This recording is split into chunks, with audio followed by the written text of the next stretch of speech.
আসলে এখানে যতটুকু বলা হয়েছে আমার সম্পর্কে আমি আসলে ততটুকু নয়। আপনারা অনেকেই আসলে আমাকে আর অনেক বাড়িয়েই বলছেন। আমি জানি আমার সামর্থ্য কতটুকু। আপনারা কৃতজ্ঞতাবশত কৃপালু হয়ে আমার সম্পর্কে যে বক্তব্যগুলো দিয়েছেন, সত্যিকার অর্থে আমি ততটুকু দাবিদার বা যোগ্যতা আমার নাই। আর প্রথমে আমি বলি, এই জ্যাকেটটিও এটা কিন্তু আমি দিছি না, এই জ্যাকেটটি দিয়েছেন আপনারা সকলে মিলে। আমি অংশীজন ছিলাম, কিন্তু এর কৃতিত্ব আমার না, এর সকলের প্রভু, এটা সবার, আমার না। আর দ্বিতীয়ত যেটা হচ্ছে, জন্মদিন আমি আসলে আমার ফেসবুকেও কেউ পাবে না, আমি ওইটা হাইড করে দিয়ে দিছি। এর আগে আমি আরো 4টা প্রতিষ্ঠানে ছিলাম, তো সেখানে আমার ছাত্রছাত্রীরা, আমি জানি না কেমন করে ওদের সাথে একটা, যেখানেই যাই, যে প্রতিষ্ঠানে ছিলাম, প্রথম আমি যে স্কুলে আমি পড়েছিলাম, মাধ্যমিক স্কুল, ওই স্কুলের আমি মানে স্যার হয়েছিলাম।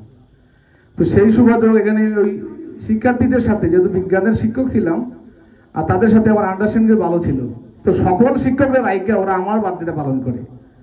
ওটা আমার ছিল 20 সেপ্টেম্বর, যেটা আমার সার্টিফিকেট বার্থডে, ওরা ওইখান থেকে আমার ফেসবুকে ওইটা ছিল, ওইটা দিয়ে পালন করছে।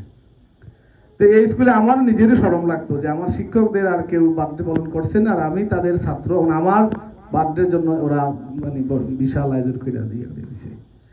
তো এই তারপরে তো সব জায়গায় খানাঘুষা হয় না, যে আমরা স্থায়ী শিক্ষক, আমার ছাত্ররা ঈশা সে শিক্ষক হয়েছে, তার বার্থডে যেদিকে তখন যেদিকে বলে ওইদিকে ছাত্রছাত্রীরা চলে যায়। এবার যাই হোক, এখান থেকে আমি তারপর চলে গেলাম আরেকটা স্কুলে। ওইখানে যাওয়ার পর জানি না ভগবানের কি কৃপা, ওইখানেও এই সেম অবস্থা, যে শিক্ষার্থীরা এইটাই করে। তারপরে গেলাম পাত্রিলা সাঙ্গন, সেম মানে অবস্থা। তারপরে মোহনাতে, ওইখানেও মানে মোহনার ইতিহাসে এবারে সবচেয়ে বেশি রেজাল্ট হয়েছে। 7টা তাদের বিজ্ঞানে ছিল, 11টা বা 12টা এরকম স্টুডেন্ট ছিল। হায়ার ম্যাথ বায়োলজি আমি এ প্লাস আনিয়ে দিব। 7টা এ প্লাস পাইছি, কিন্তু সবাই ফিজিক্স কেমিস্ট্রিতে এ প্লাস পাইছে। তো যাই হোক, এখানে প্রত্যেকে, এই যে আমি এখন যদি আমি প্রথম কথাই বলি, এরপরে ওই যে অনেক দেখলাম যে বার্থডে আমার, ওই যে তখন তো প্রভু কিছু বলেছেন, রাজনৈতিক সংশ্লিষ্টতা ছিল বিভিন্নভাবে, এইগুলা করা হইতো যখন, তখন আমি চিন্তা করলাম এগুলো আর সেলিব্রেট করব না। কারণ আমরা আসলে অনেক সময় কোনো মানুষের ভালো তখন কেউ দেখে বা ভালো যখন বলে, মানে কিভাবেই যেন স্বয়ংক্রিয়ভাবে একটা অপোজিট পজিশন দাঁড়িয়ে যায়। হ্যাঁ, আমি এখন যদি ওই বলি আমার অঞ্জন বন্ধু খুব ভালো, তার এলাকায় গিয়ে, মানে সে তার সাথে তো দেখেও নাই, সেও দেখা যায় কোনো রকমের শত্রুতা তৈরি করে দিছে। আমাদের সুনন্দন প্রভু, যে কারণে আমি কথা এই প্রেক্ষাপটে আসতেছি, যে আমাদের সুনন্দন প্রভু, আমি জানি না, আমার জানায় আমি দেখি নাই কখনো কারো সাথে যে উনি খারাপ বিহেভ করেছেন, কিন্তু তারপরও এইখানে আসার পর আমি দেখেছি যা, সেটা আসলে মুখে বলেও বোঝানো যাবে না। কাছ থেকে দেখেছি যে কিছু মানুষ কি পরিমাণে চায় উনাকে দমিয়ে রাখতে।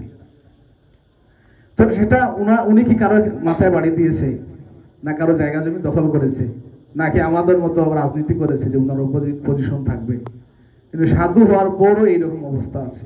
সেজন্য আমি আমার বার্থডেটা আমি মানে বলেকেই দিছি যে আমি বার্থডে কোনো পালন করবো না। আর আজকের যে 4 জানুয়ারি, ওটা হচ্ছে আমার প্রকৃত বার্থডে।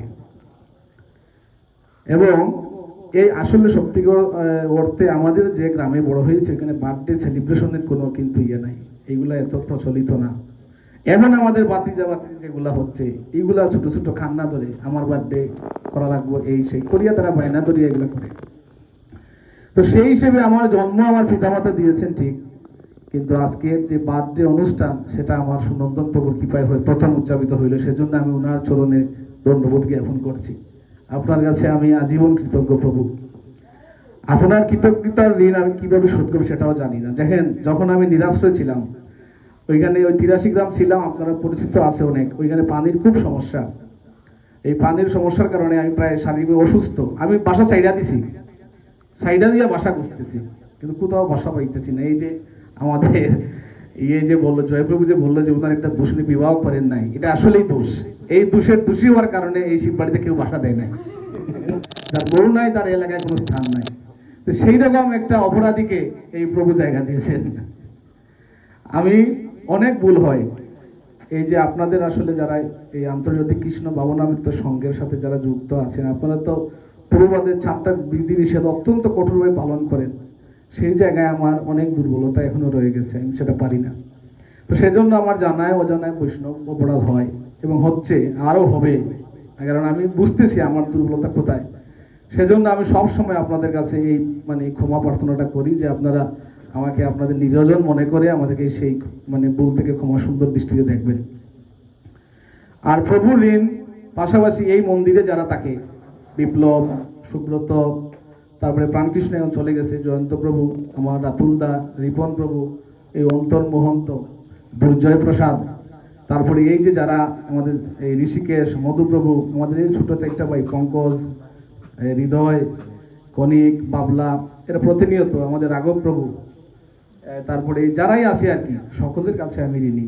বিভিন্ন আমাদের সমাধি এই যে এখানে আছেন, ওনারা সব সময় আমার আরো এই ম্যাডাম, এই গ্লোবাল স্কুল অ্যান্ড কলেজের আমাদের এই প্রভুর বড় বোন, আমাদের শিপ্রাদি, যারাই আছেন, আমাদের ওই যে দাদার বউকে তো আমি আসলে অনেক যাতাই, যেখানেই পাই উল্টা পাল্টা কই, কারণ নিজের বাইর বউ তো বাড়ির, সেইখানে ফোনও পাইতাম, বাইর বউ কোন দরকার তো, উল্টা পাল্টা মাথার লাগিয়েও তো দরকার একজন বাইর বউ।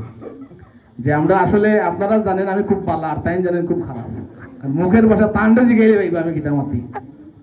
আর সুযোগ প্রভু রাগ করি না যে আমার অন্য কোনো ইচ্ছা নাই। রাতুল প্রভু 5 থেকে 7 বছর বড়, মধু প্রভু 7 থেকে 8 বছর বড়, রিপন প্রভু সেই। এই মন্দিরে আসি হিসাবে পরম্পরা ক্রমে তারা আমরা গুরুজন, এই 3 জনের থইয়া আমার ওভারটেক করা ঠিকই বলি। সুযোগ সুবিধা আসি বিয়া করে নিচ্ছে। আমার আরো মনে করে সিরিয়াল যে এখানে আইসা 3 জন পরে আমার সিরিয়াল, বিশেষ করে রিপন প্রভু যদি বিয়া করিলেন, মধু প্রভু বিয়া করিলেন, রাতুল প্রভু বিয়া করিলেন,